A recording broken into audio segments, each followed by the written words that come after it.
Welcome to the Postmodern Art Podcast, the podcast dedicated to giving artists who are wowing the world over the platform they deserve. I am your host, Nathan Ragland, and if this is your first time listening to the podcast, in case you don't know, this is a podcast to where I bring on many artists of many different aspects on a weekly basis, interview them, and have them talk about the art that truly inspired them, what got them into art, their art journey so far, and so much more.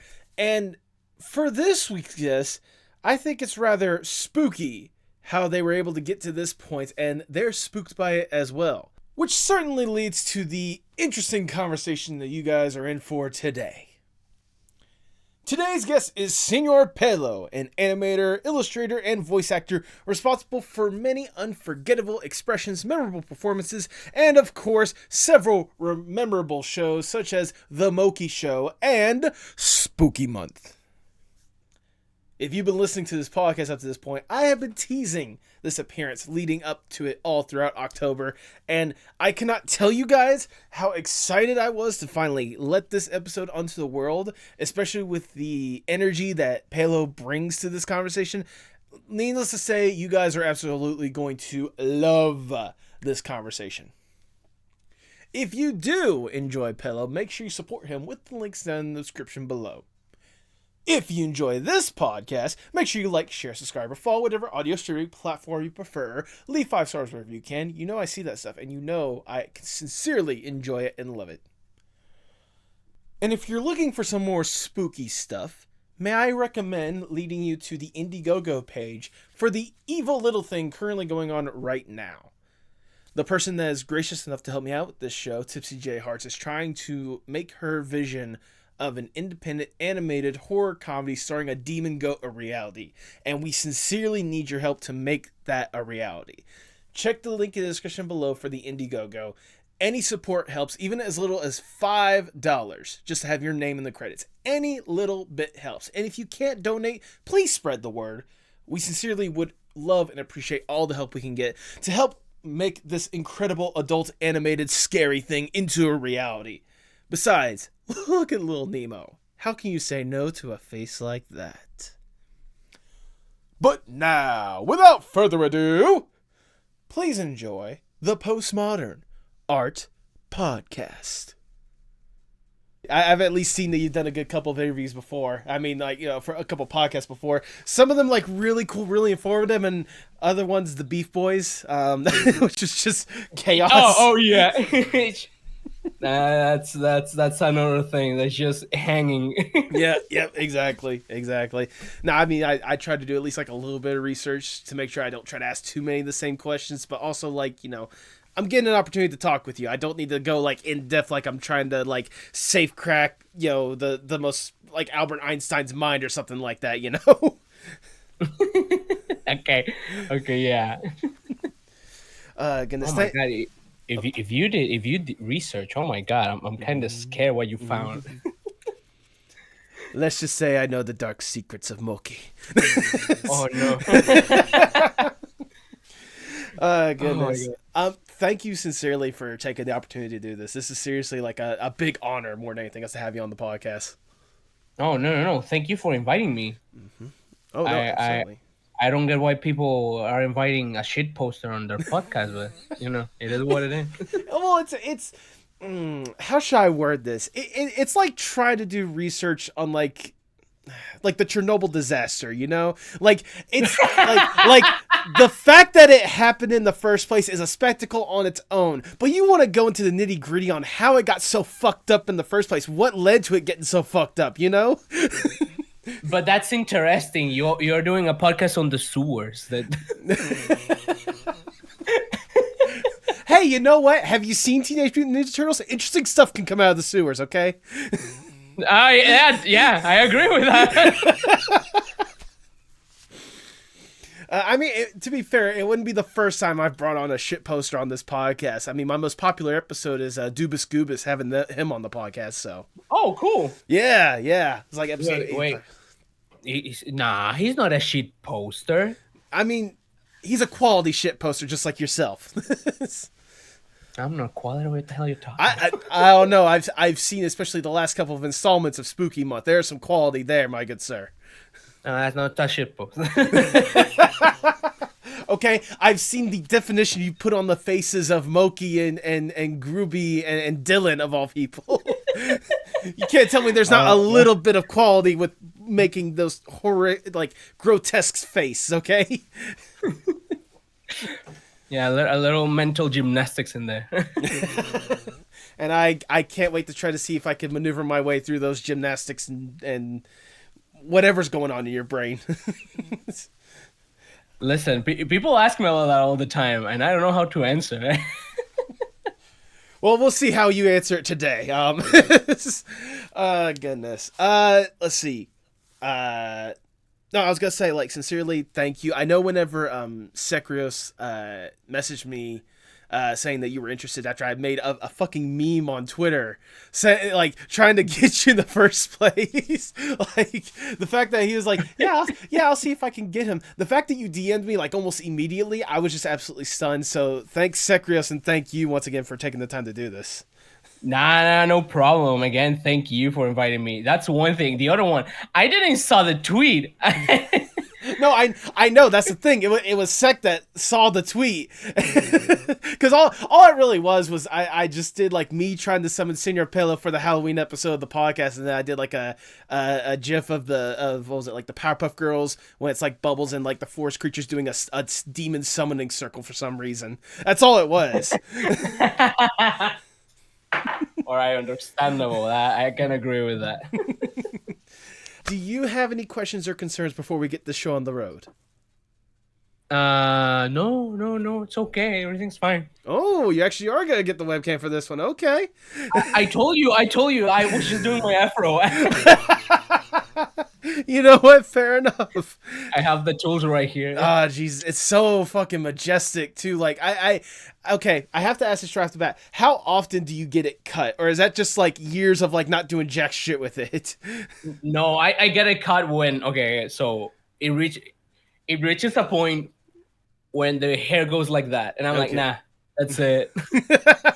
Yes, there we go. Good. Like right now, it's fine. Might have like a little cut of like the tip, but that's pretty much it. That's fair. I mean, I'm mainly asking that because I just got a haircut today, trying to look halfway decent. Also, I got a couple weddings to go to in a couple weeks, so I don't want to go to the wedding with a fresh cut. I'm one of those where like I grow into my hair a little bit, so like whenever it's time, I'll look a little bit more natural than just like, you know. Oh, okay, Yep. I get what you mean. Yeah. Yep. Also, I just gotta say, like, you have set up your room very beautifully. Like, I love that the way you got yours background set up. I hate it. You hate it? Yes, I don't like it. What don't you like about it? I don't like having stuff like this on my bag. It's okay. This is me. Okay. I don't like showing people what I have. Okay. I don't like it. But I don't have space anymore. So it's like, all right, fine, here. Fuck it, we'll put it there and people can see the shit. I like more the thing that you have, which is like posters. Yeah. I mean, there's that. I have that there because it just fell from the wall. And I'm like, oh yeah, no, you're gonna stand there for the moment. Okay. Till I solve this problem. Fair enough. I mean, to be fair, this is basically a culmination of years of the podcast, because some of this is just like general things that I like, but then some of the other stuff are like stuff from former guests of the podcast, like kind of a way to represent some of them. Like, you know, the Far-Fetched, because I've had Dave and Ashley on the podcast. This is from Jane Gumball, Will Wood, what's the guy's name? Joshua Leonard. This is actually a hyper-realistic portrait, not a picture, of Lil Nas X from one of my former guests. That's cool. Yeah, I know, right? What was it? Southpaw's over there, Left at London, David DePasquale. Yeah, a good plethora of representation all over this wall. That's actually really cool. I like that. Yeah. It's the little thing that I try to do to make it a little bit more visually appealing for people if they decide to watch the video version, you know? I mean, I sincerely hope they like to, considering the fact that, you know, they get to witness the majestic fro of Sr Pelo right now. They're gonna tell you, he doesn't have the beard. So, and? No, I needed to cut it. I like my beer. No, yeah, no. Trust me. Hey, I get it. Trust me. There's sometimes where this stuff gets way too scraggly, and I gotta just like cut it off for a little bit, but it grows back. Yeah, it grows back. Yeah. All right, Pelo. Before we really get going, I must ask the icebreaker question of the podcast, if I may. Let's say you get put on a deserted island on your own accord. It's just you alone with your thoughts. You get to kick back, relax, breathe, get to truly enjoy yourself for a little bit. With accommodations, you're not stranded. You're not stranded. It's like a little island resort. To help make sure you don't go completely further insane on this island, you can bring one piece of media or one piece of art with you to help with whatever kind of headspace you want on this island. If given this opportunity, what would that one piece be? Could I get two things? You know what? I'll allow it. Go for it. What two things? A paper and a pencil. A paper and a pencil. Okay, we're getting very spicy with this one. Dude, okay. So you're telling me I'm on like a desert, an island. There's nothing. I'm going insane. Well, Mine as well. You know, put my insanity on a book. I mean, like I said, it has accommodations. So you have like a comfortable place to sleep. You have the amenities and stuff like that. Like I said, it's like a personal B&B for you. Ah, okay. Then a nuke. A nuke. A time bomb. I'm alone. I'm going crazy. So might as well end it at one point. Okay, so you're more of a community person. You like being around people. No, I hate everyone. What makes you happy? The nuke. Okay, so either a pencil and paper or a nuke. Those are your answers. You're locking that in. Yeah. That is quite possible. You want me to bring music? I'm going to go crazy faster listening to the same track again and again. I mean, valid. I'm just going to say, this is quite possibly the most creative answer I've ever heard on the podcast before. So thank you for breaking new ground, Sr Pelo. Listen. A nuke brings you fear, all right? Fear brings creativity to get away from it. And a paper and pen's creativity. There we go. It's easy.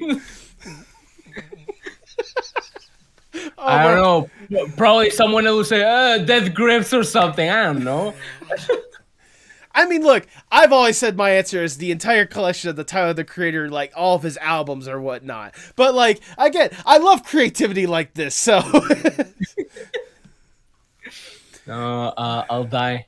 Okay, well, before you die, how about instead you enjoy a wonderful conversation on the Postmodern Art Podcast. Welcome, everyone. I am your host, Nathan Ragland. Feel free to like, share, subscribe, and follow whatever audio streaming platform you prefer.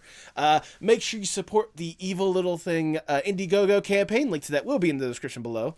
And follow us on Twitter and Instagram and Blue Sky at PostmodArtPod for future updates and guest announcements, including today's guest. He is an animator, illustrator, and voice actor responsible for unforgettable expressions, memorable performances, and the spookiest month of the year. Welcome to the podcast, Sr Pelo! Hi. Hi, how are you? Yeah, hi, hello, hi.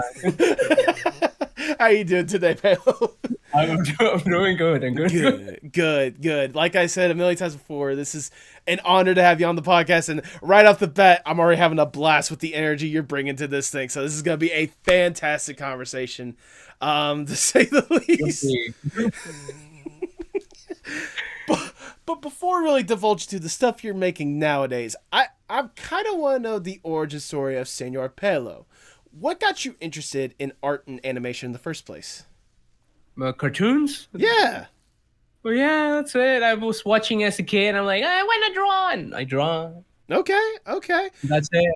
Was there any particular cartoons that immediately like sparked that? Like, I want to draw like that. That's the catch. That's the catch. Okay. Because at the beginning, if I remember correctly, I started drawing the Looney Tunes, but that's a baby, as like 7 years old, maybe 6 years old.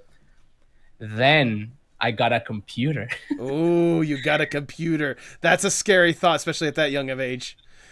Listen. It wasn't as bad as now, okay? It wasn't as bad as now. It was bad, but not as now, okay? Not like today. So, then I found out about South Park. Oh. I didn't understood shit, by the way. I didn't understand jack shit. So I'm like, I like these drawings. Oh my god, they're killing someone. My mom, hey, you know, don't watch that. You shouldn't watch that. Okay, mommy. Of course, I was watching it, and of course you're watching it. I started liking that simplistic style. Okay, you know what? That's a good foundation more than anything, especially seeing some of the stuff you produce nowadays. Yeah, I mean, my content is more like related to, let's say, Courage or Tom and Jerry, right? Than South Park. So, South Park was like probably my style at 7, 8 years old. Mm-hmm. But my comedy was more aggressive or violent in that case. Right. Especially when you were talking about like Courage alone, like Jesus, especially the stuff that you would see on Courage the Cowardly Dog. I can see how that can influence, especially some of the stuff you've done nowadays. I love Courage. I never got scared like all of you. Oh, I didn't get scared. Well, I take that back. There's only one episode that I could think of that I was truly scared, and I forget what episode it was, but it's particularly the part to where like Courage is going through all the different like doors and stuff, and like opens up the door, and there's like just a girl like playing the piano, just like a tiny little girl. That was the best one. No, like that was the best one. It was good, but especially at my young of age and whatnot, that shit scared me. Okay. I want that. Let's make kids scared. Do you have a particular favorite like gag or moment from Courage the Cowardly Dog? Just out of curiosity. Oh, okay. I don't think it's coming. Probably it is. I like the gag when he needs to explain what the hell is going on. So, here's the thing. I already watched it on English. I don't like it because on Latin American, with the Latin American one, it says, "Oh, I gotta do this and I gotta do that and then and then I gotta Courage." What are you talking about? The creativity that show exuded, especially for like little moments like that, is so amazing. Yes, it's perfect. So I'm curious now. Obviously, we see kind of the first little taste of art from like South Park, Courage, Tom and Jerry. Like I said, when did it go from just like this general love and interest to a passion and potentially making it your career? No. I back in the day, I was in DeviantArt, and I remember doing like the most stupid shit in animation, in drawings and stuff. So sometimes, I'll take it serious and I'll make a 14, 12-year-old. Well, right now it's different. Right now, people that are, let's say, 13 years old, they learn so quick to draw really good. Yes. Now, back in the day, nah. Right. Nah. Well, I mean, like, whenever I say, like, taking it more seriously, like, obviously, like, anyone at a young age can, like, draw whatever they want or whatnot. But at what point did you kind of realize that, like, what you were doing was more or less like something you wanted to do forever, like rather than just like potentially doing some like random job? That's the thing. I haven't. Okay. Okay. So a lot of people tell me like, subscriber videos or something. I'm like, what? I just upload whatever I want on the internet. That's it. So at the beginning, on DeviantArt again, I started uploading stuff. Then YouTube appears. And I'm like, oh, what is this site? I love it. Okay. And I start uploading whatever stuff like. Then the whole monetization happens. I'm like, oh, okay, that will be cool. And I start doing it. Of course, it's my career. I cannot deny that. Right. But I still do the same thing of like, all right, I have this idea. Let's make it. Boom. There we go on YouTube. Not all the ideas go to YouTube. I got to say that. Yeah. That scares me, honestly. Seeing stuff that does make it to YouTube, I'm scared what doesn't make it there. Just some stupid shit that happens on the internet. I'm not gonna talk about it. No, that's fair. That's fair. No. Wait, how PG you can get over here? Oh, I don't give a fuck if it's really that bad. I can easily cut it out. Okay. I'm gonna talk about 2. Okay. All right. The first one that never made it to YouTube, at least on my channel. Back in the day, people were getting really offended on what people put on the internet, right? It still happens, but it's okay. Each one their own problem. Yeah. And so I did an animation of a kid that goes to the father like, Daddy, people are telling me the bad stuff on the internet, and I don't like it. What do I do, Papa? And the dad tells him, you kill yourself. How do I do that? How do I do that, Daddy? You grab this gun and pulls out like a massive gun. Put it on your head and pull the trigger. And the kid shoots the dad in the head. And like that, Daddy. And the father grabs the gun, like this, bam, and shoots himself. All right, Daddy, bam, he shoots the kid. They commit. Then the mom comes out like, I made hotcakes, and that's it. That's one. Of course, I didn't upload it to YouTube because it's suicide. Right. I can see why that didn't make the cut. The other one is it's really touchy subject. So I think 1 year ago, on United States, the court decided to what's the name? Do the abortion thing. Like, you cannot abort anymore, right? And okay. This is why it's funny for me. United States it's a first world country, right? It has a lot of technology and stuff. I'm in a third world country, and we're fighting with that. We're fighting for like, all right, let's have abortion legal. Mm-hmm. And as soon as we see a first world country having that problem, it's like, what's going on over there? and everyone that I know and that I've seen that it's from United States says, yeah, freedom. and in Mexico we have freedom. We just have corruption, which is different. Yeah. So it's like, what they're talking about.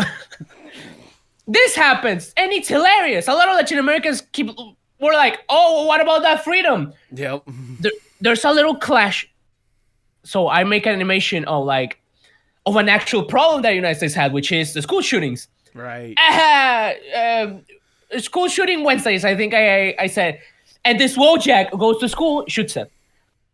Then this happens, and it's like, oh, we have all these problems. Nah, we're going to solve this problem, actually, because we don't like it. Time passes, and the United States still has this problem with the school shooting.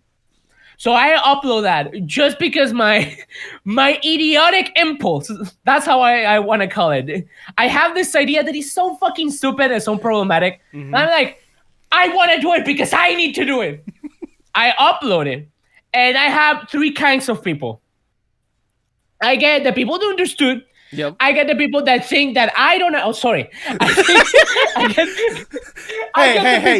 You're just telling me that I'm number 1. That's all. Okay, so I get 3 people. The ones that understood, the ones that they think that I was against abortion, and the other ones that are a racist, basically. Someone from another country is criticizing us. Fuck you. Here's a little funny thing. Okay. Someone that I knew personally, that I would go grab the hand, posted hanging people that were hanging on a bridge, and gore photos on that tweet. I'm like, yes, and I'm like, why are you defending the bad people? What is this? It's a whole shit show. Yep. But those 2 are one of the examples of why I don't upload to YouTube. I mean, I could see why they didn't make it past that little first stage because of the touchy issues more than anything else. I mean, it's not that I care a lot. Oh, boo-hoo, poor people. No, it's more like the touchy subject. I just want to keep it on cheat posting. Yeah. I mean, more than anything, especially seeing some of the stuff that you've posted in the past, touchy or not subjects or whatnot. Like I'm just, I'm sorry. I'm still reeling from that first one that you're talking about because I could see something like that and that was fucking hilarious. And that second one, like, it's not funny. It's true. That's what the sad thing is. Yes, exactly. Like, it's funny because it's true, and the only thing I can do is laugh because the only other option is to cry. Exactly. I wish I could upload those to YouTube, but then YouTube does this thing of like, you're uploading that. All right, fine. What is this blacklist that I have? Oh, shadow banning? Sounds interesting. I already passed through that.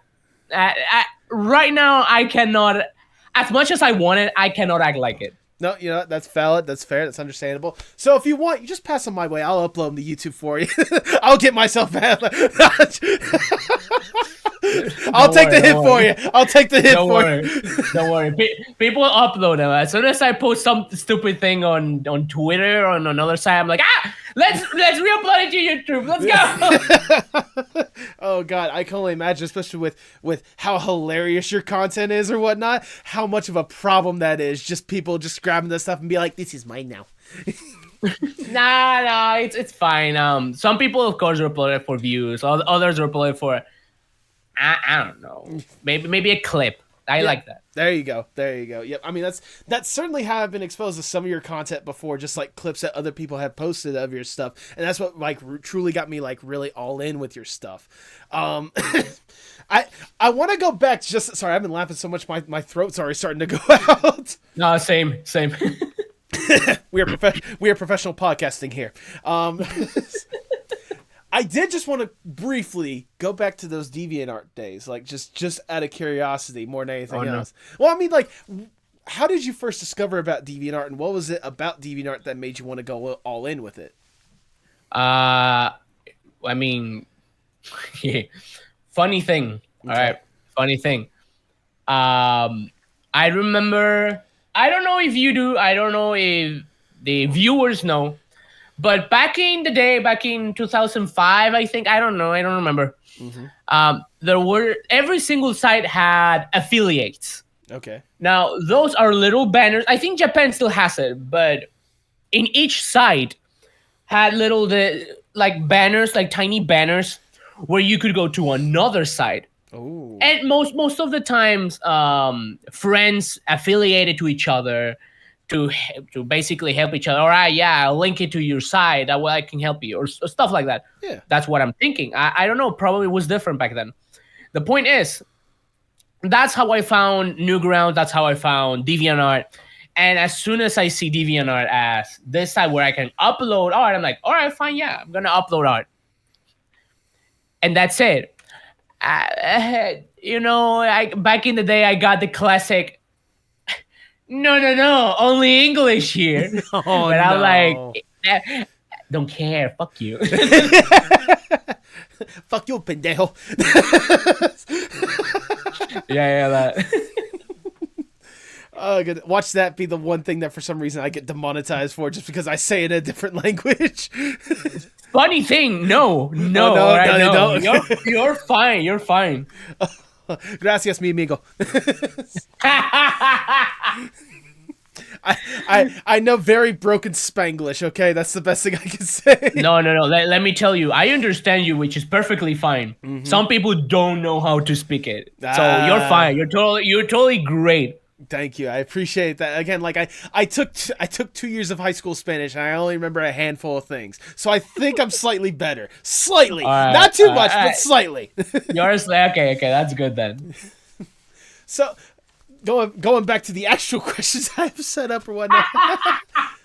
I can only imagine, especially starting off with DeviantArt, like some of the stuff that you probably posted on there or whatnot right off the bat. Do you have a particular favorite of yours from the DeviantArt days, or is that all just like? Nah, it's of course cringe. Don't go to my DeviantArt in the past. Just don't go. There's a lot of edgy stuff. I gotta say that. Okay. And cringe. Okay. Cringe. A lot of cringe. So, guys, definitely don't go to Sr Pelo's DeviantArt, which will definitely not be linked. Shut the fuck up! No, I'm not linking it. I'm leaving it for the audience to go find on their own if they can. Go ahead. Go ahead, cringe. I'm gonna delete everything right now. fuck it, delete all of DeviantArt so there's no traces of it whatsoever. Get that nuke that you had on that private island and nuke DeviantArt. All right, so was it with the DeviantArt days? Is that when you started animating on your own? When did it animate? That's when you started animating on your own? Yeah, I found this, of course, you know, watching cartoons, playing games. It's like, oh, I want to do that. Mm-hmm. And back in the day, I remember watching Newgrounds. It's like, oh my god, look, all these cartoons. I want to do this. Mm-hmm. I found Flash. Back in the day, was Micromedia Flash. And I'm like, all right, I'm going to try it out. It didn't work, and I left it. I just kept drawing. A year passed. I'm like, all right, now I'm going to try it this time. For real. And I actually tried it, and I started like animating and doing. Here's the thing. I knew how to use the software. Okay. I didn't know how to animate. A lot of people think that, I don't know, let's say they have their character drawing, they think that blinking is animation. No. Just that's a little sequence, good for you. You're starting. That's okay. But no, animation has its rules and all that stuff. That took me a while to know. Mm-hmm. But yeah. I bet you anything your first animations were still more high quality than those shitty NFT cartoons that came out when NFTs were a thing.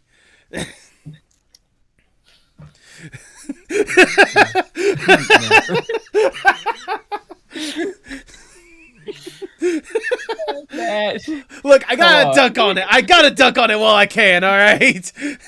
I'll give something to the NFTs. I gotta give something. The shittiest the monkey one. Do you know the monkey one? I know. Right? Of course I know the fucking monkey one. That's the best shitpost I ever seen, dude. What was it? Didn't one of them have fucking Saber Spark on one of those episodes at some point? Yes. Oh my god, that was hilarious. That was amazing. That was so stupid, but in the best way possible. Jesus. Yeah. Okay, so DeviantArt is where you first really started, getting your art online, especially when getting used to animation and stuff like that. So, at what point did you decide you wanted to make the transition to YouTube with your animations? I just saw the decide 2008. Let's say that. I really don't remember. But yeah, another site where I can upload. Actually, back in the day, DeviantArt actually you could actually upload Flash animation, like not MP4, not a video format, like an actual animation SWF file. Mm-hmm. Right now you can't. So yeah, that's pretty much it. Those animations that I had back in the day are kind of gone. I think I can only download them. I'm not sure. I don't know how DeviantArt works right now. But to be fair, does anyone know how DeviantArt works these days? Yeah, it's sad, dude. Yeah. It's really sad. Especially seeing like it was the foundation for a lot of artists' career. Yes. But okay, the point is, do you know about the shellnuts? TF2 shellnut. TF2 shellnut. The name sounds familiar, but I can't think of it off the top of my head. Okay, so back in the day, I had this animations about a game called Team Fortress 2. Oh, wait. Okay, I know exactly what you're talking about. Okay. Oh, okay. They were called nutshells. I changed it to shellnuts. Okay. Because, yeah. and you could find, like, the video on DeviantArt, and at the same time, you could find the video on YouTube. And it was great. Yeah, it was great. I'm glad you brought up like some of the early videos on YouTube or whatnot, because I as doing my research and whatnot, I looked to try to see some of the early ones or whatnot. The thing that confused me was at least the first video that you currently have listed on there. It was this like troll face dancing animation or something like that. Why? I think that's just the best question I can ask. Why? Why not? That's the answer. You know what? Valid point. I mean, if nothing else, it truly just feels like a relic of the internet. Just looking at those old troll faces and how they interacted. The fact that it's basically just like on a loop over and over again. I remember when loops worked back in the day. It was really cool. It It certainly was. It definitely was. I mean, like, obviously you get the like you said, the TF2 shell nuts in there or whatnot. And then, of course, you stumble upon eventually one of the first characters that you're more or less known for. And that is the legendary Mokey. Now, I need to know, why in the world did you decide to poke the bear that is the House of Mouse? Because it was funny. I just had this thought of like a monkey mouse, and I just did it. I heard on the Create Unknown podcast that part of the reason why you wanted to poke fun at was because of the video games that Disney put out. Yeah. Which ones? Just back in the day, the SNES games, Super NES games, they were really good. Yeah. Made by Capcom, they were amazing. And I'm like, all right, I like this game. Let's make it. At the end of the actual, the first episode of Mokey, I guess, you could see the game. One of the games where there's this character that pulls out enemies out of his dick. It just goes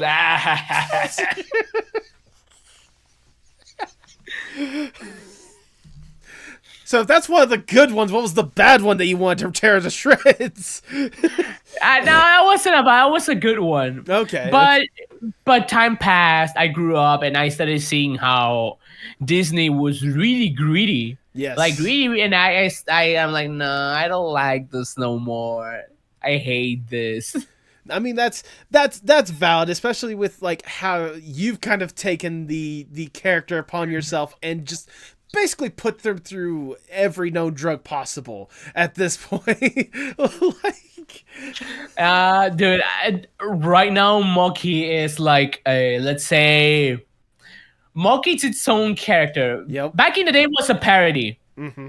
At this point, it's still a parody, but it's way different than the actual character. Oh yes. Yeah, I remember making the personality of Mokey like way different. The other one was like, you common hero. He wants to go save whatever he wants. He wants to do this. He wants to do that. Pretty charismatic. No, the other one's fucking annoying, dumb, scared of everything. Oh goodness. I think, like, on top of that, not only are you making it scared of everything, you're kind of scaring the audience a little bit, especially with some of the faces and some of the drawings that you put with Mokey. Like, I'm genuinely curious, what is the... this might be a hard question considering your process, but what is the process for you when, like, just creating a Mokey cartoon? Is it just literally just, like, put something on the screen, let's see what happens? Yeah. It's basically like, I have this character. Let's put... Okay, I always give this example. Let's say Mokey goes to the bathroom. Okay. That's the goal. That's the thing that he wants. Now, let's put the most ridiculous obstacles I can ever imagine for him to not reach his goal. So, like, maybe, like, for example, a mommy, for some reason, needs Mokey to go to the store to get something when he really, really has to go to the bathroom. Yes. And let's say Mokey's like, I want to go to the bathroom.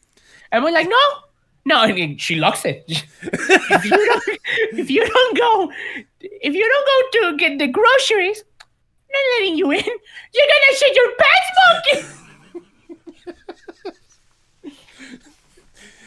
I will say, if you ever do eventually make the animation for this episode, I just want partial credit. That's all I'm asking for. No, but yeah, it's basically that. And seeing how it is evolved from a simple little parody to its own character with over 400 episodes and different tales and stuff like that. According to how you have it listed, you got like 426 episodes of Mokey. No, are you crazy? That's what it's. At least that's how you have it labeled. I could be wrong. I could be very wrong. No fucking way I've made 100 episodes of Mokey. Or is it like seasons or whatnot? And like the 426 or whatnot, you have it's like season 4, episode 26 or something like that. No, yeah, that's a 420. That's a 420. Well, era. I saw the 420 episode. I know that was very early on. That was a different one. But I think like either way, you've had plenty of episodes and plenty of different adventures for Mokey. Okay, there we go. I have 31 episodes of Mokey. Okay, I'm sorry. That was bad research on my part. I apologize for being a horrible host. How dare I? Wait, question. So you're telling me you watched the 420? You didn't watch the Christmas ones? Oh, of course I watched the Christmas ones. How could I not watch the Christmas ones? That's correct me if I'm wrong. That's when Mokey kind of like jumped in popularity, right? Whenever you did the Christmas ones, right? Yeah, I think, yeah. Like, it's insane all the different adventures that you've put Mokey through. Do you have a personal favorite one? Oh, it's hard. It's hard because every time I make a Mokey, I just have the worst and best time of my life. Worst because I'm watching it and I'm laughing and I need to finish it and I can't because I'm loving it. No, I cannot tell you one. Okay. There's a lot of them that I like. It's hard to choose. I mean, you know what? That's honestly very valid.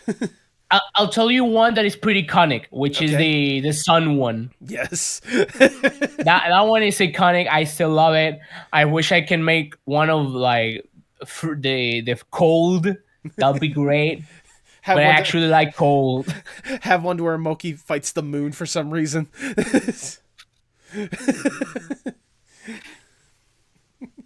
But the moon is not cold. Come on.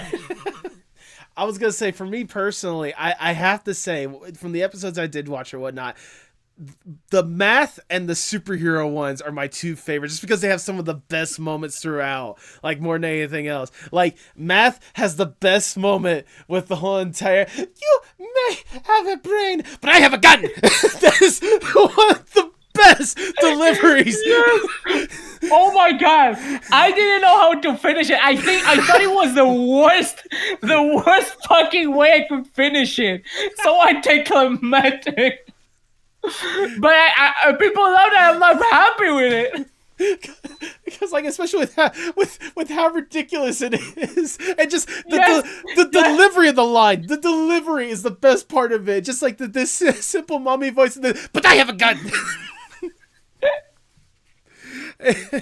and then the superhero one, like, just more than anything else, I love all the breaks that you have. Like when you're trying to read that, like trying to say a line or whatnot, and every time you just break down and laugh like halfway through it, and then how you animate that laugh. And I love it when you do that. That is one of my favorite things. I can't anymore, dude. Every time I'm recording, of course I laugh because I said the stupidest thing ever. Either it could be edgy or just dumb. It just is stupid, and I laugh. And when I'm listening to it, I laugh at the fact that I'm laughing, so I just keep it. Is that more or less like why you continue to make videos and stuff like that? Just because this is the shit that you love and you just want to bring it to reality?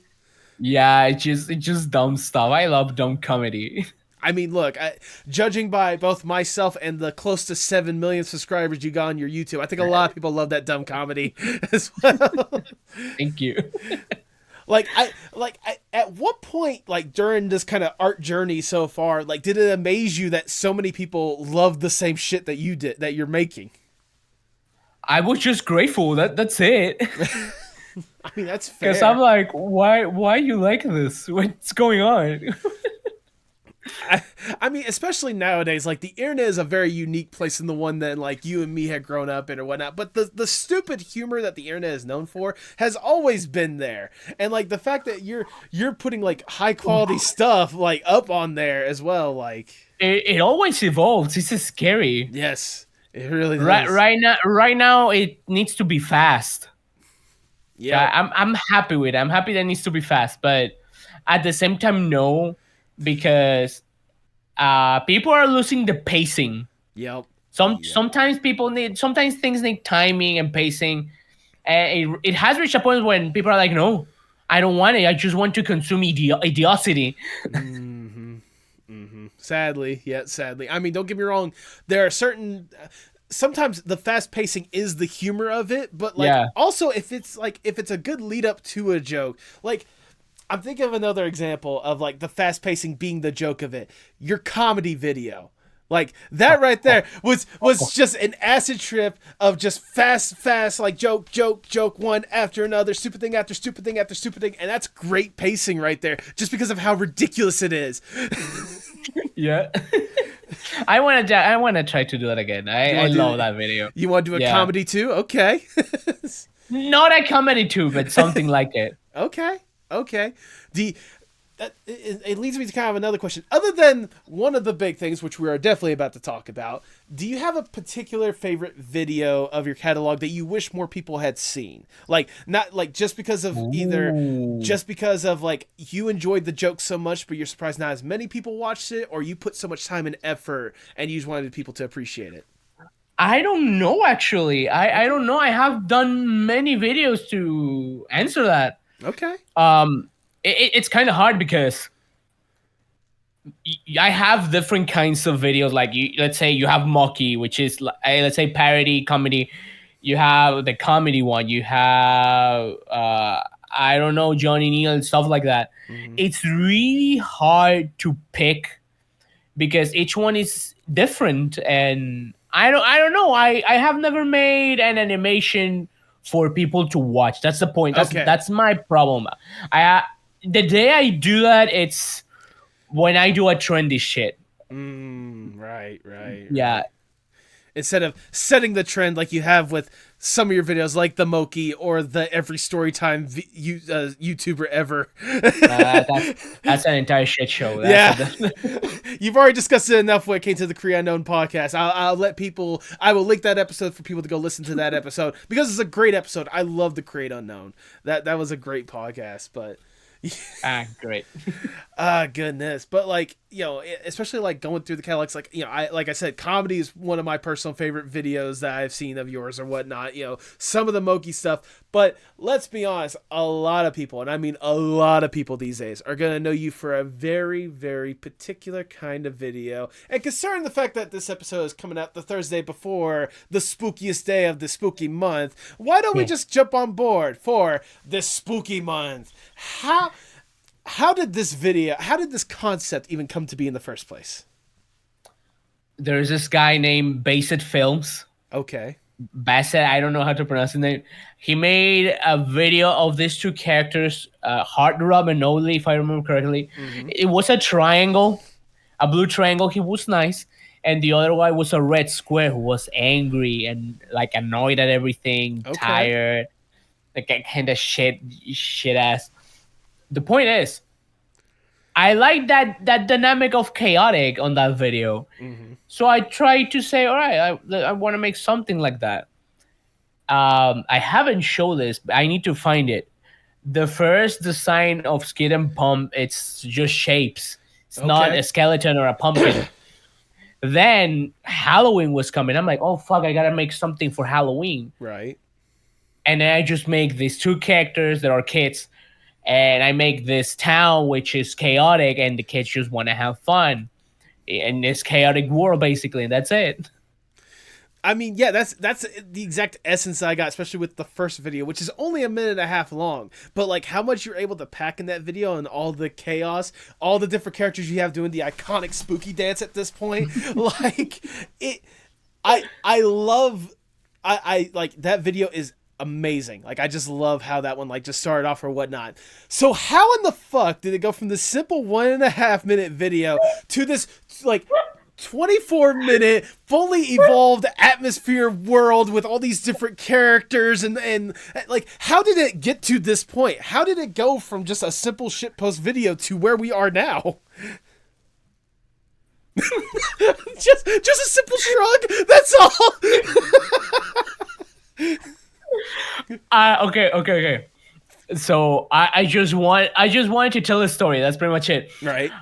Until episode 3, I changed everything. Episode 1 and 2 are kind of parodies of horror movies. Let's put it that way.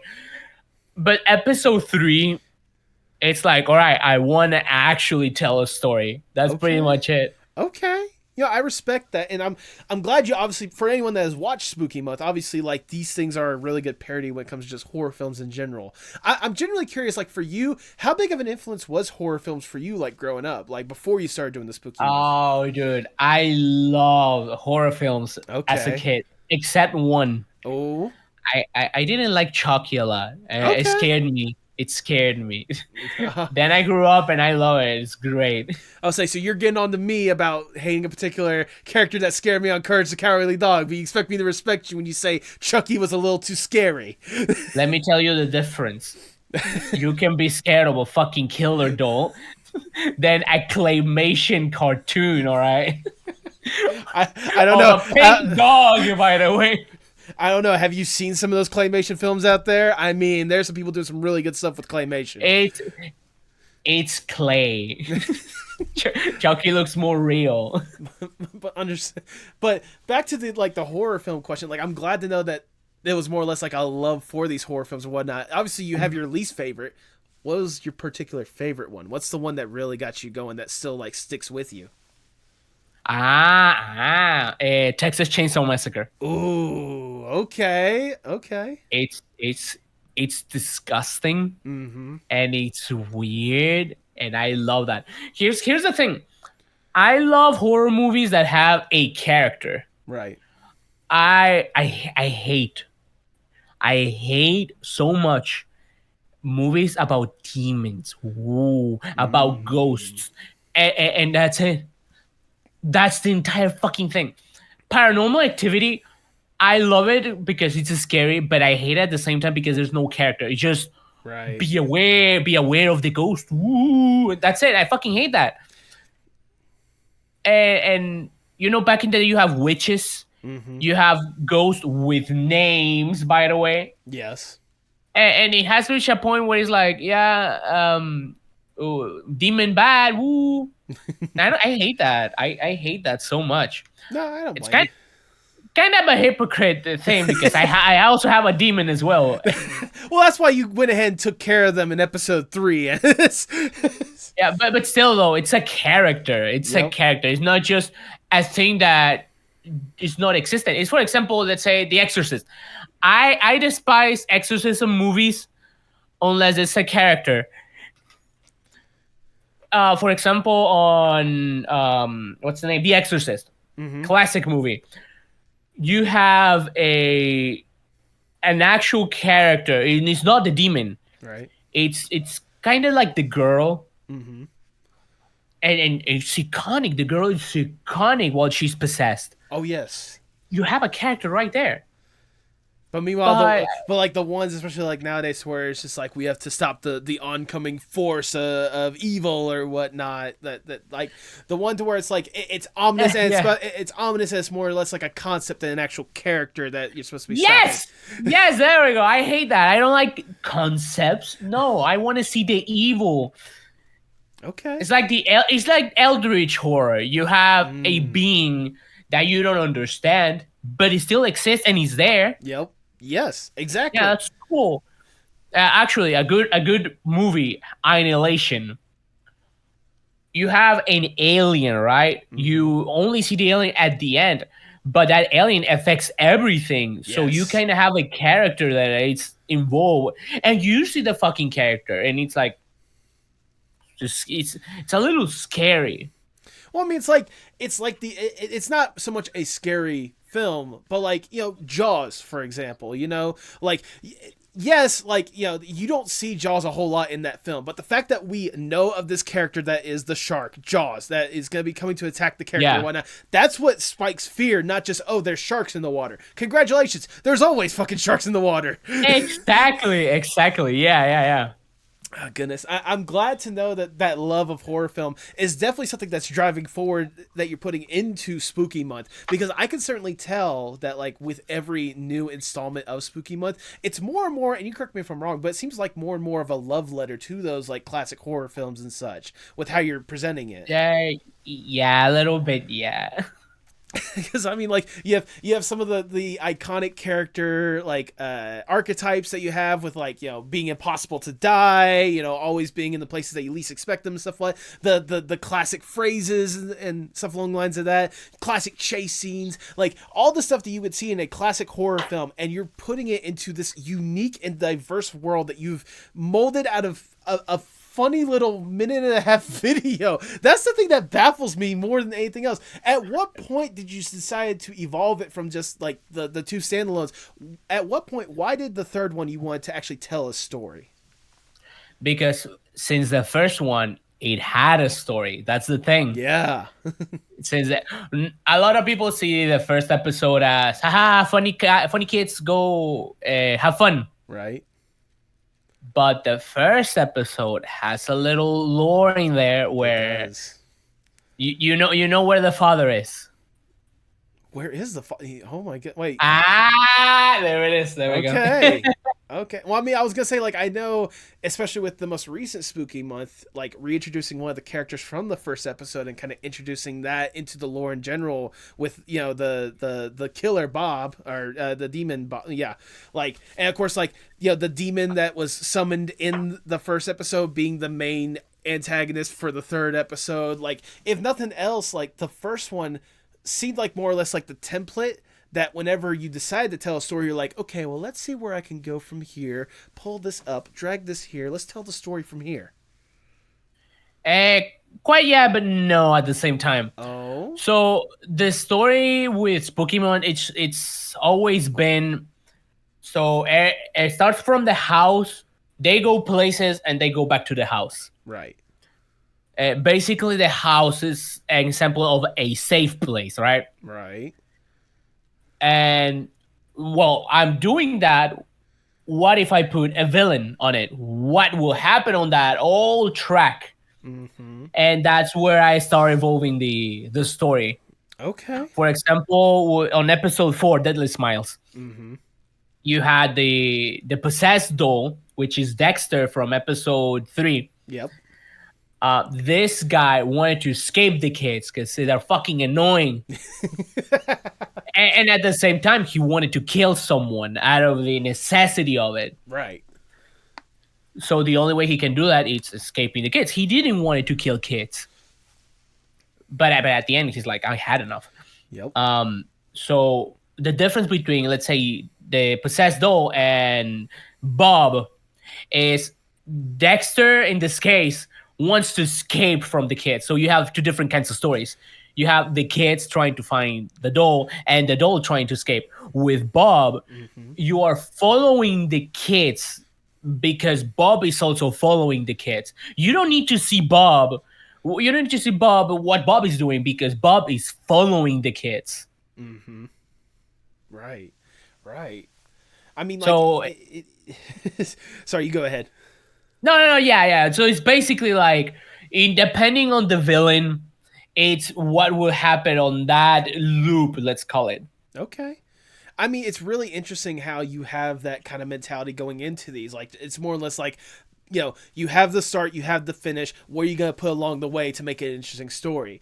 And I mean, like, especially all the different elements that you have added, like with, the different killers, like, different characters coming back, recurring people, a cult being buried underneath all this stuff, the police and somehow being involved in all this stuff, the history of the mom and stuff. Like, do you just have like a Pepe Sylvia, like kind of board with like a red line trying to figure out like how in the world you're going to connect these all together? Like, how much do you have planned for Spooky Month? It's done. It's done? I mean, no, it's not done. It's not done. I still need to write the story of the other ones. Right. But the main premise is done. Okay. Yeah. Of course, I cannot say a lot because cold kills me. For what I can say is, everything is there. That's what I can say, actually. Everything is there. Okay. I'm gonna take a quick little prediction. If I may. All right. a little right. theory. I think somehow Go ahead. this cult, like the cult that you're introducing or whatnot, that's got to be like the ultimate bad guy at the end of all this, right? No. That's not the No. ultimate bad guy at the end of all this? No. Okay. They're just a pawn. They're just a pawn in this. Okay. No. Ooh. They're not a pawn. Okay. Listen. You will see. I cannot talk about the final boss, I guess. Right. But everything is there. Everything is there. Okay. You know what? I respect that. I respect that you've already have like basically a guideline on how this stuff is going to turn out at one point. I'll say one thing over here on this podcast or interview or whatever this is. There's one person that doesn't have it figured out, but he knows. It basically has that question on what the fuck is that. Okay. It has one. It has like basically the pinpoint. Everything is connected, but it has one pinpoint on something that is not connected. It's everywhere, but they don't know what the hell is that. So they have their eye on that thing. Okay. I appreciate you giving a tease for this wonderful audience here today. It's not a tease. It's just someone is in the right track. It's the first person that I've seen that it's on the right track. Okay. Out of everyone, so it's kind of scary, but I'm happy that someone is on the right track. Well, that's good. I'm glad to hear that. That leads me to another point that I have to ask, like, especially with like how much you've invested in this then and now. Like, is it amazing, more or less, like how much of a fandom Spooky Month has developed?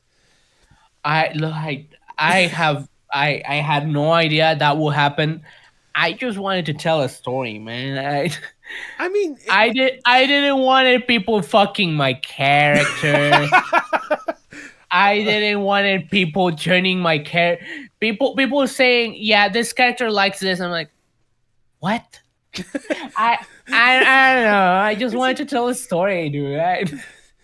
Oh goodness! Like, I mean, at the very least, I can tell that like the story you're telling is absolutely incredible, and I'm not the only one. I've been able to tell a couple people that I'm having you on the podcast, and it's like a real honor. I mean, obviously, like the people, like my producers, Tipsy J Hearts and Aiden Arts, obviously they were the first people to know, and they were excited about it. One of my good friends also streams on Twitch, Insanity Sloth. Like she said that I told her about that. And she said, just please let him know that like I love what he's doing.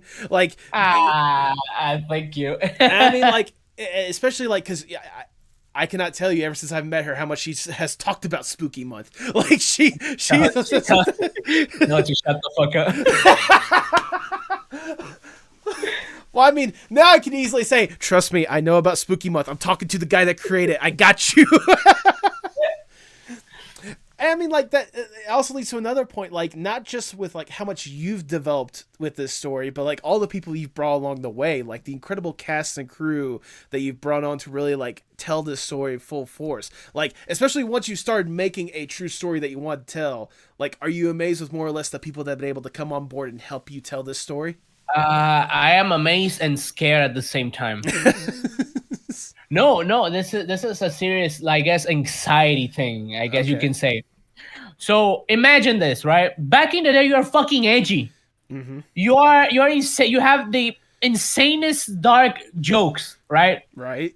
And out of nowhere, you make a cartoon that has the same fucking jokes, and people that are not your main audience start watching it. Mm-hmm. I am amazed. I am grateful for it. But I'm scared because let's say Mokey's pretty fucking dark. Yep. And here's the thing. I already got problems with adults. Well, I mean, I'm a kid. Oh no. I grown up. Let's call it grown up. 50-year-old. Let's put it that way. Because they watch let's say Spooky Month, like kids, and they let's say okay. I uploaded a bad thing on Twitter. Someone sucking dick. Just to annoy someone. Just to annoy someone, all right? And then let's see you take yourself out of this one. Yeah, and then a mom goes, my son watches your stuff, and you shouldn't upload this. And I'm like, excuse me, but you shouldn't let your son watch my stuff because my stuff is not for kids. No, it's not. No, so that's where the fear comes. And here's the thing: I am so fucking grateful for the voice actors, the artists, animators, like basically everyone, including the community, that is still there. Even though I have done and I'm gonna keep doing dark jokes. Right. Yeah, because I love them. I love being edgy. I love doing dark jokes, and it's one of the things that Spooky Month is. It's dark. It's not your funny thing because it's dark, and I love that people understand that, and I'm happy with that. I'm really really happy and grateful for that. I mean, I'm happy for you more than anything else, just to see how much people have really like come on board and really like enjoyed like this and all of your stuff in general. I'm genuinely curious as well now, because I've asked this with some of the other ones, but especially when it comes to Spooky Month in particular, you have to have like a particular favorite like moment from it that like you were just ecstatic to see like once it came to fruition. Like, what has been your favorite moment so far? Listen. Before I answer, cheers. Oh, cheers. I'm drinking milk.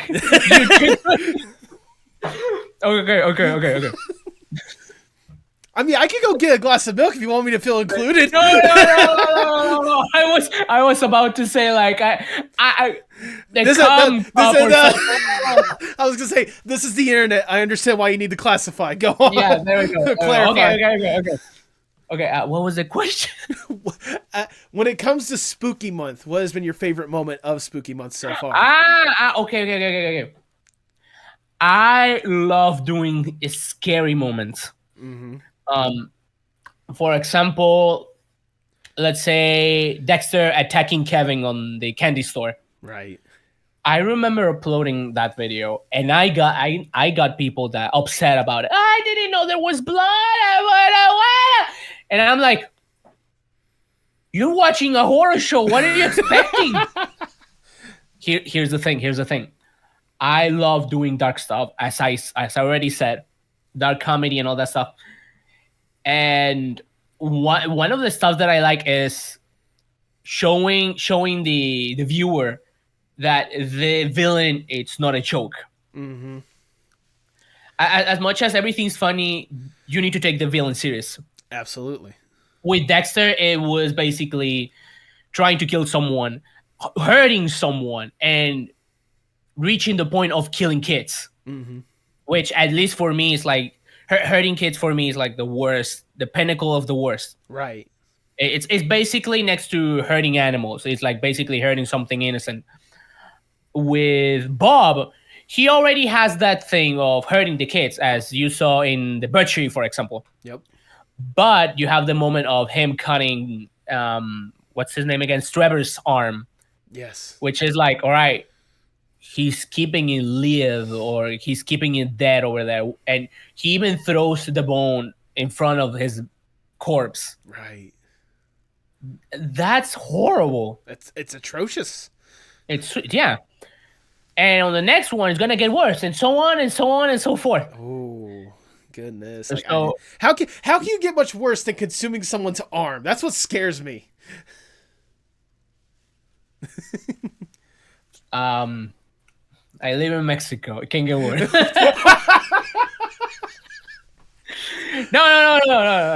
No. It just can't get worse. It can get worse. Okay, well, I'll certainly keep that in mind whenever the next Spooky Month does come out. I just want to say real quickly, like, for me personally, like, as much as I love all the horror aspect of it or whatnot, my personal favorite moment is whenever there's just that tiny break of comedy that comes through, especially when it comes to your humor. Like, especially in the 5th episode, whenever we first see Bob again, like, back in the, in the Lila's house or whatnot. Just she's trying to grab for the night, grabs a lemon. What are you gonna do? Season me? Ah! Like, that was fucking. I laughed so hard when that happened. Yeah, let's say each episode I make a joke before I start making every episode. So yeah. I mean, that was certainly a good one. That was a good step in the right direction more than anything else. Oh, goodness. And, like, I love just, like, the hyperfixations of Bob as well. Like, just talking about all these different meat facts, which something tells me that has some bigger implications with what's to come next. I could be wrong, but... You could be wrong. So you just tell me out. Oh, okay. You know what? I'll definitely keep that in mind. Well, I don't know. He's fucking dead. What do you want? Is he? Because I looked on Newgrounds and I saw all the different endings that we have for the true endings that you've posted. Okay. So the real ending. That's the name. The real ending on Newgrounds for the last episode. Mm-hmm. You saw his corpse, right? Right. I saw his corpse. What else do you want? I mean, I saw his corpse, but I also saw his corpse getting up and sitting upright. I mean...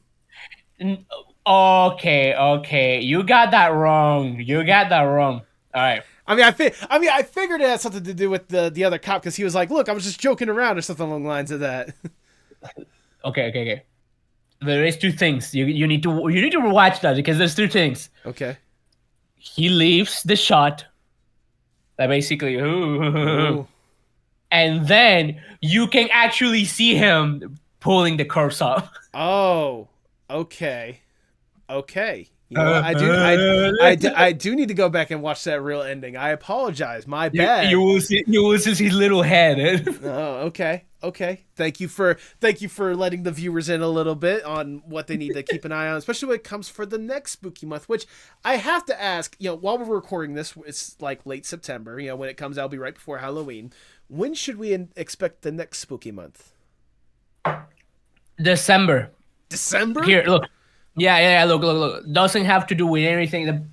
The problem is, I at the beginning of this year started really fucking shitty. Okay. I got tired. I'm tired. Okay.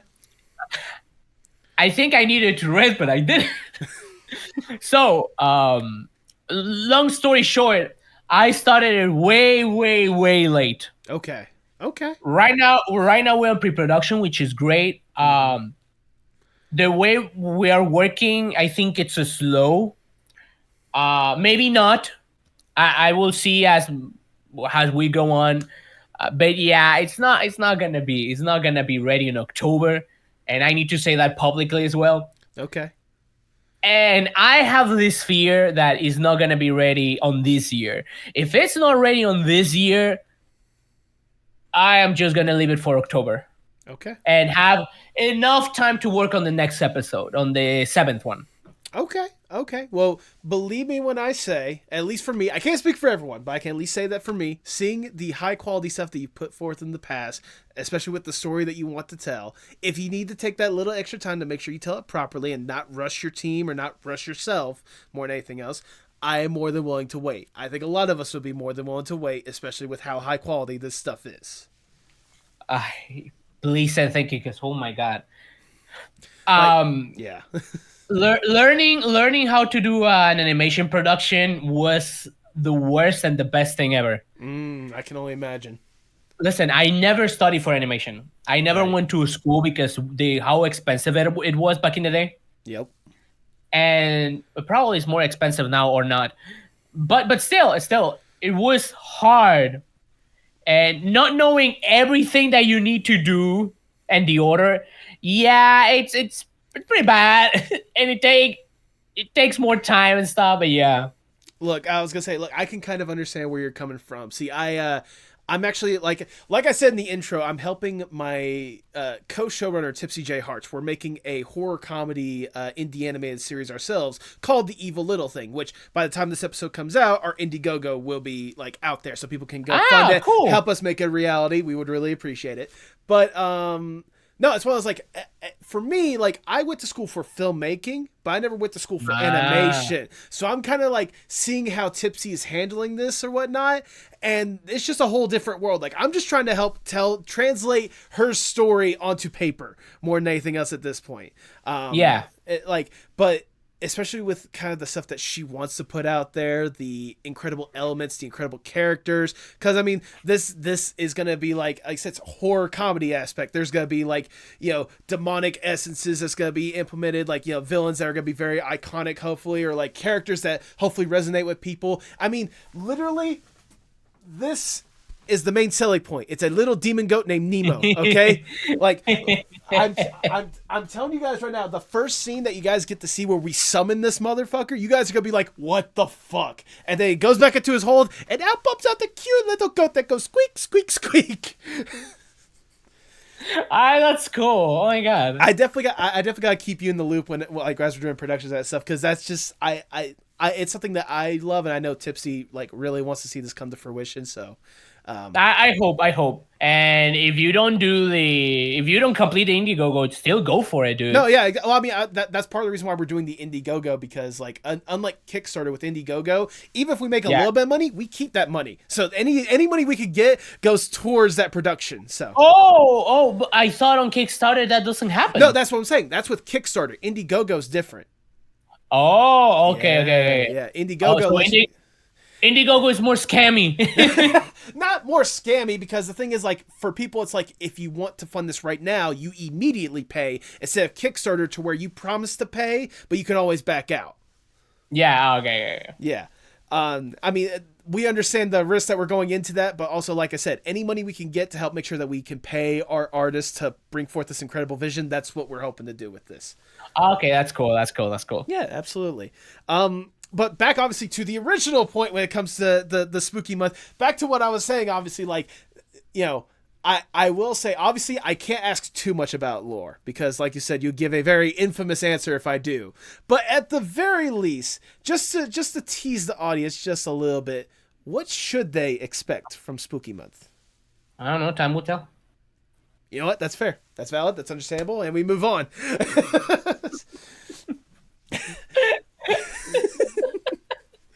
It's a very reasonable answer. I'm willing to understand that answer. Oh, goodness. But I mean, like, we've been talking a lot just in general about, like, not just, Spooky Month, but, like, just all this art that you've been able to have a hand in one way or another. All the way back to whenever you were little and just watching cartoons, getting into DeviantArt, getting into YouTube, seeing that popularity just, like, rise somehow because people love the same shitpost you're putting out there. Like, thinking of your art journey as a whole, does it amaze you how far you've been able to come? Or I should say, how much does it amaze you how far along you've come along? I don't know how to answer that, because I have this problem where I don't understand it. No, seriously, I don't understand it. I'm amazed, I'm grateful, but I don't understand it. I mean, that's the thing. That's valid. I mean, I can only imagine, like you said, you just made this stuff just to make yourself happy. Like, this is the stuff that made you laugh. Yeah, and then all of a sudden, just all these different people from all around the world, it's just like, again, like just laughing at Mokey and doing the spooky dance. Like, what else do you expect? Yeah, I don't know, dude. I don't know. I see myself as meat and bones, while other people see that, like, a little glimpse of gold in that meat. I'm like, the fuck are you talking about? Okay, let me ask it like this: what has been the most surprising part ever since you've been a part of this art journey? Like, okay, that's different. I guess the support. The support has been incredible. Yeah, time has passed, dude. People change, and it's just amazing that people stay. That's basically that. Yep.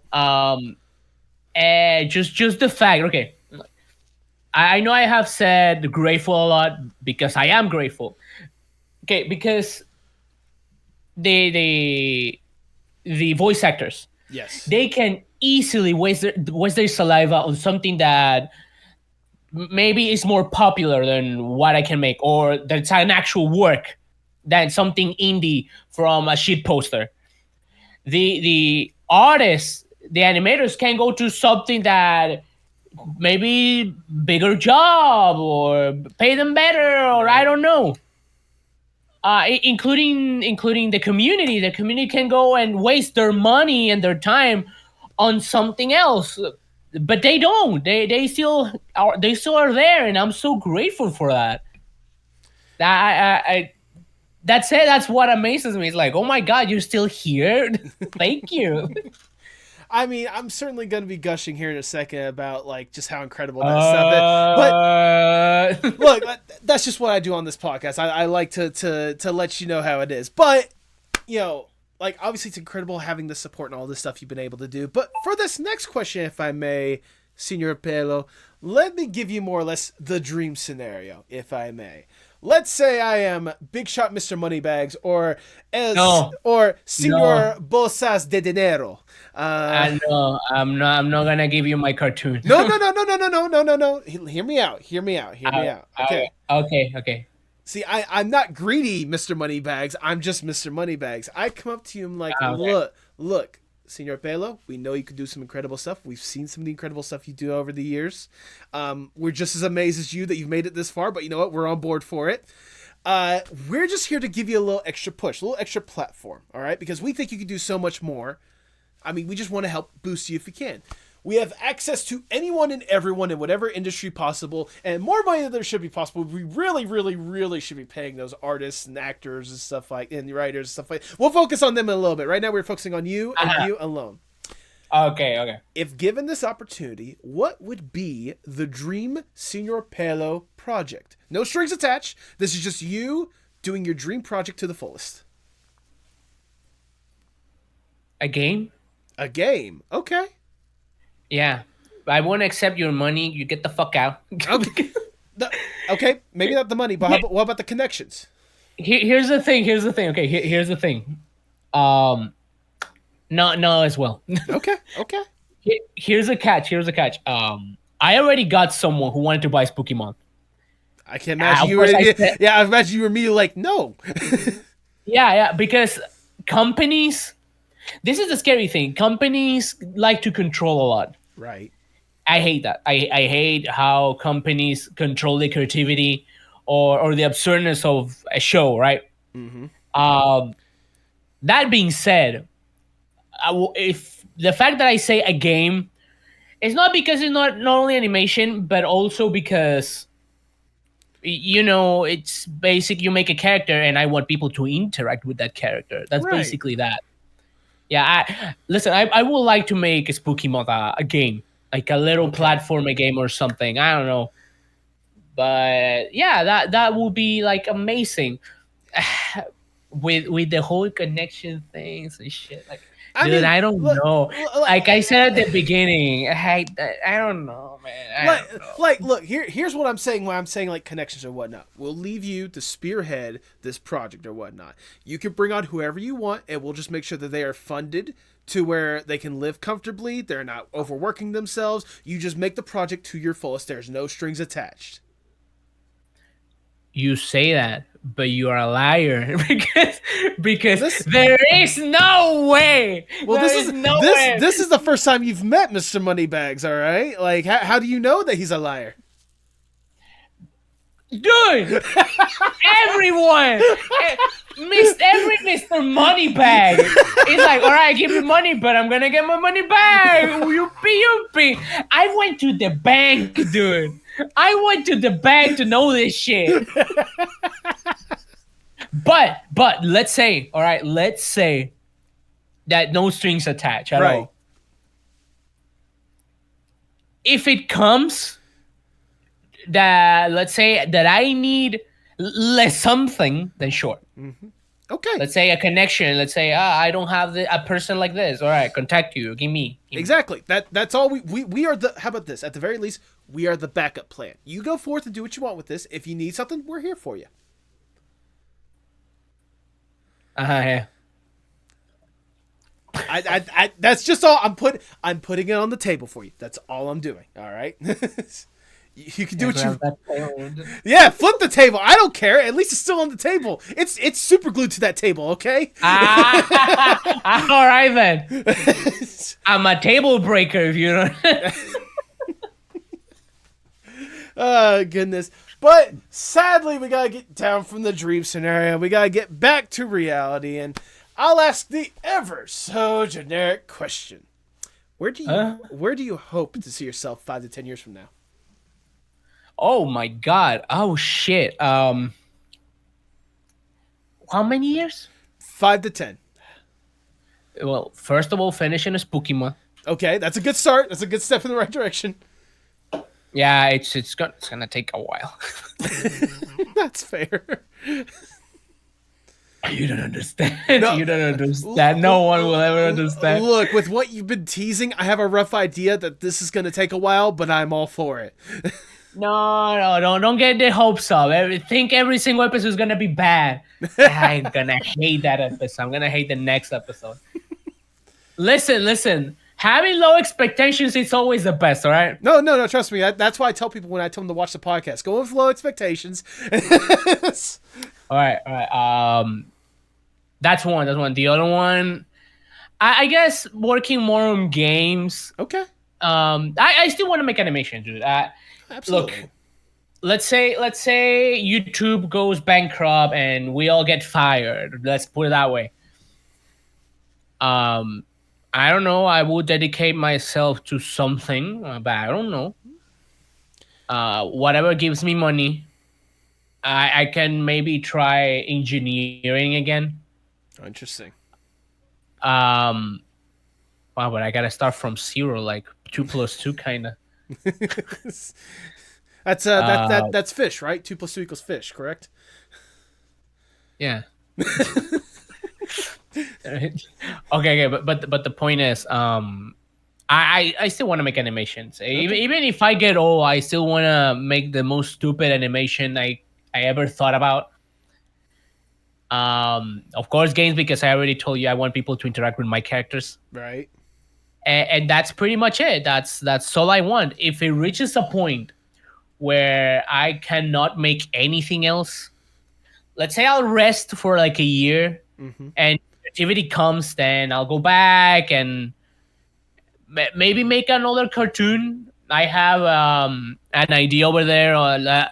It's in Spanish right now. It's in Spanish. I'll see if I make it in English. It's about a little. It's not about the little puppy. It's about thieves. Ooh. There's 4 thieves. It's already there. It's like an April Fool's video. And since it's April Fool's, I make it in Spanish. But it's about these thieves that steal gifts. And there's this puppy, hyper realistic puppy, who's a police, as a police. And he wants to get them.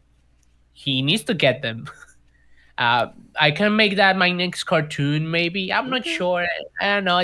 That one's still shit posty. It's way attached to Latin American jokes, which are really dark and really stupid as well. There is a lot of puns, so it's a pun fest, I guess. Okay. But yeah. Okay. I mean, I'd be interested to see either of that stuff, any of that stuff, come to fruition. Though I will say, when it comes to the Thieves things, if you need an American voice actor to take care of it, my services are available. I'm not even taking money. I just want the experience. Like, and that goes with any further project. If you need a voice actor with very little experience, some experience, but little experience, I'm available for like a pat in the back. I will say, I still don't think that's gonna be ever like a cartoon where I get voice actors and stuff. No, that's fair. That'd be just you, just like, you know. Yeah, it's a shit post. It's a shit post, dude. But the same thing can fucking happen. The same fucking thing can happen. I'm mad about it now. Well, I mean, to be fair, you did voice like all the characters for the original Spooky Month, and now you have like a full voice acting cast for it. I mean, yeah. Like anything, like you said, anything could happen. As we start to wind down the interview, I just have one last question I want to ask you. Obviously, from our conversation, you've been deeply entrenched in art one way or another. Like, art has been a major force in your life for many different aspects. How important is art, not just for you, but for the world as a whole? Oh, fuck. Well, I mean, it's not important, basically, but I'll say this. Okay. No. I'll say this. because right now we think fucking art is like, I do a drawing a fucking t-shirt or something. I put a banana on the wall or something, whatever. No, I think art, um, like for the world, it's really good. Um, let's say directions. Okay. I'm not even talking about like our creativity as a whole. You literally go to the street and you can see art. You can actually see like signs. That's art. Yeah. Because it's a way to communicate, and that's what I want to focus. Art in the future and in the now should be for communicating. I understand that most of us use it for comedy or for any kind of stuff, right? But I think art, its main thing, it's for communicating something. Either is educational, and I'm not talking about, I don't know, like a little video on the school, like, oh, how to have sex, bee and the flower. No. No, I'm talking the tiniest thing it can be used to start. Fuck, math, dude, math. Who the fuck says a cross is a plus? So there's a lot of stuff that art can be put on, and I like that. I like how art can be, can have any kind of communication. I love that. Absolutely. I just want to say super quickly, I have joked for years on the podcast that if someone can make the argument that there is art and math, I'd be willing to accept it, because that's the kind, like, I try to accept all different kinds of artists on this podcast, and the fact that you made that connection is like a full circle moment for me. Yes. Okay. Even with apples, you have art in there. Yeah. Even on games, on Mario Party and stuff. Oh yeah. Like. Oh, trust me. Yeah. There's no denying, especially like video games are art, especially these days. Like, especially whether it be like the graphics of it, or just like you were talking about, like the directions, how they tell you stuff, or even especially the music that comes from some like video games, like that stuff. Some of the music from it is just masterpieces. Well, that's different. When you said the question about art, you mean the general art, or you mean drawings? No, I was saying the general art. Okay, then yeah. Totally. Yeah, no, absolutely. Which reminds me, I was gonna say this super quickly. I remember you were talking on the Create Unknown podcast. You were talking about like whenever you do some of your drawings, you actually listen to video game music to like help you stay focused. Well, I mean, no. Relatively speaking, focused. Okay, yeah. Relatively speaking, yeah. Well, I was gonna say, like, is there a particular soundtrack that's like your go-to whenever you start drawing? You just any? Nah, it depends. Like right now, this entire podcast, I've been listening to Anti-Crops music. Yeah, I appreciate that multitasking. I gotcha. Yeah, it's. For me, depends what I'm making. Let's say if I'm making an evil character, I put like metal or something that sounds evil. When it's goofy, I put goofy music and stuff like that. So yeah, it basically depends what I do, but it's like the background music that puts me on the mood for it. Okay. I just wanted to say super quickly, if you feel knowledgeable enough about the video game music that you listen to, I highly recommend checking out my friend Pinch Raccoon. They do a game show to where like they get contestants on and they have them listen to OSTs and like have them guess like, you know, what's it called, or like what game it's from, or like stuff from that. Like either just at least checking it out, or even like applying to be on there yourself, like the different, because there's like a wide range of all sorts of different video games. I'm gonna lose. I don't remember most of the fucking names of the game. Okay, fair enough. Valid. But regardless, that is a wonderful answer for the question, if I do say so myself. Thank you. Pelo, that is all the questions that I have for you. I've already showered you with a whole bunch of praise, but I want to shower you with a little bit more because it's my podcast. I do what the fuck I want. Come on, just a little more. I was gonna say, Pelo, I've already said a million different times, but the fact that I'm able to have a conversation with you has like blown my mind. Especially with some of the impact that you've kind of had. Like, I know you're amazed that people are following you for shit posts, but I think that's exactly the reason why people followed you. Because if nothing else, like, especially with how weird the world can be at times and how horrible it can be at times, the fact that you're willing to put a little bit of yourself out there on the internet and have people laugh alongside you for a minute or so, like, that's why we can't help but like cling on to you. You know, we love and appreciate the humor that you're putting out for, or just the creativity in general, especially with Spooky Month, how much you've dedicated to that, especially like in the recent episodes. Like, it's amazing seeing how much you've been able to evolve, both like from a humor standpoint, but also like as a storytelling standpoint, with all this different aspects of it, like having your humor out there, and the fact that, you know, especially after our conversation, knowing that this is like truly you at the end of the day, presenting yourself in the fullest, I can't help but love and respect that. I mean, whatever respect I had for you before, it's on a completely different level than it ever was. So I just have to say thank you so much for all that you do. Thank you for putting yourself out there. And please take your time, but please keep up the incredible work. All right. Thank you. Thank you so much. No problem. Absolutely. Now, I figured most of my audience are probably following you beforehand. But if for some reason someone out there is not paying attention to your stuff, go ahead and plug yourself for the people at home. No, don't follow me. Leave me alone. Look, I don't know. Look for Sr Pelo, and that's it. I was gonna say, look, all I'm saying is you can listen to him, but if you want to disregard what he is saying, I will have the links to those in the description below. Do you have Fuck any... you! Fuck off!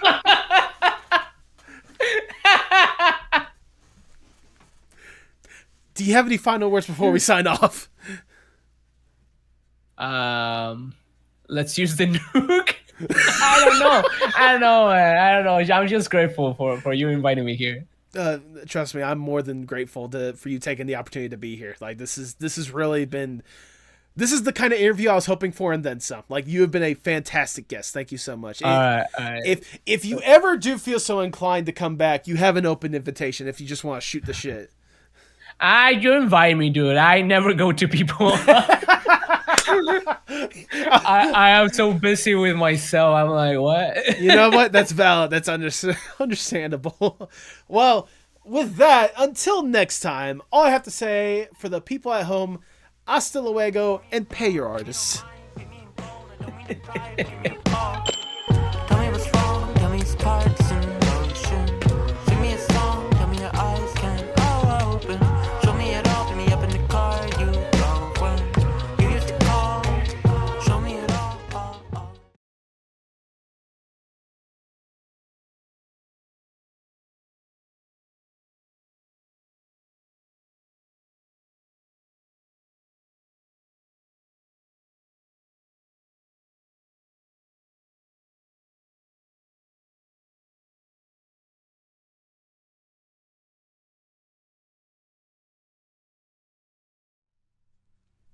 Thank you so much for sticking around to the end. If this is your first time listening, I greatly do appreciate it. I said it all the way from the start, and I will say it now. This was truly a surreal experience to have more than anything else, considering, you know, the type of person Pelo is.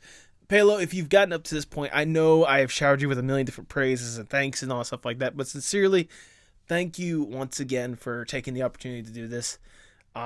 It's absolutely was a fantastic conversation, and I sincerely hope it is not the last time we get to talk.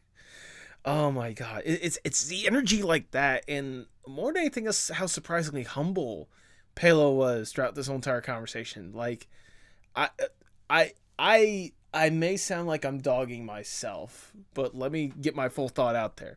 Not like you guys can interrupt me. This is a pre-recorded thing, but. You know, I'm not really that big or well known when it comes to like the art world. I'm very niche. You know, I have my little corner. I tell people, you know, I support people I can or whatnot.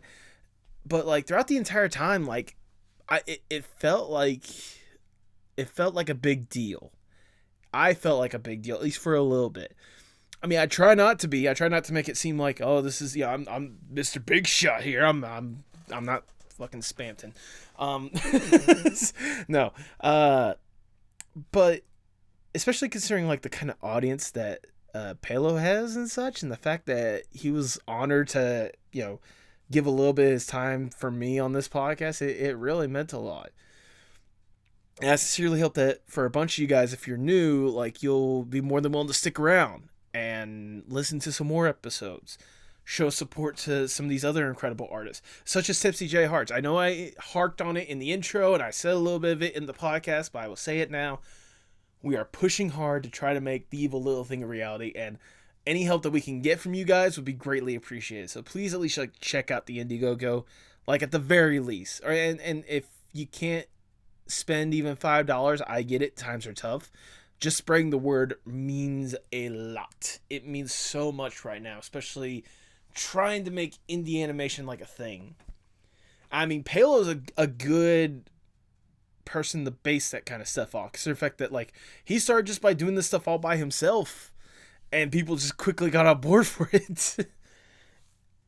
And like now he's getting an opportunity to really like tell an incredible story with Spooky Month with a team, really making this thing a reality, and it's inspirational more than anything else. And I hope that today's episode is a showcase of that to you guys, and a showcase of that for other people looking to make their own content all by themselves.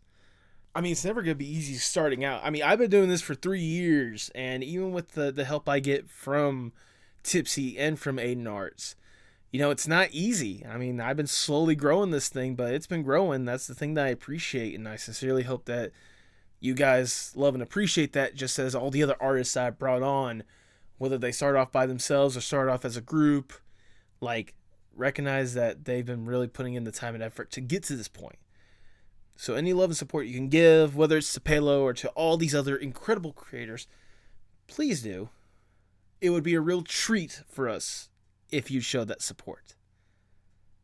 What? Come on, it's the Halloween episode. You can't expect me to do a silly little Halloween pun. Enjoy your spooky month, folks. Have a wonderful one.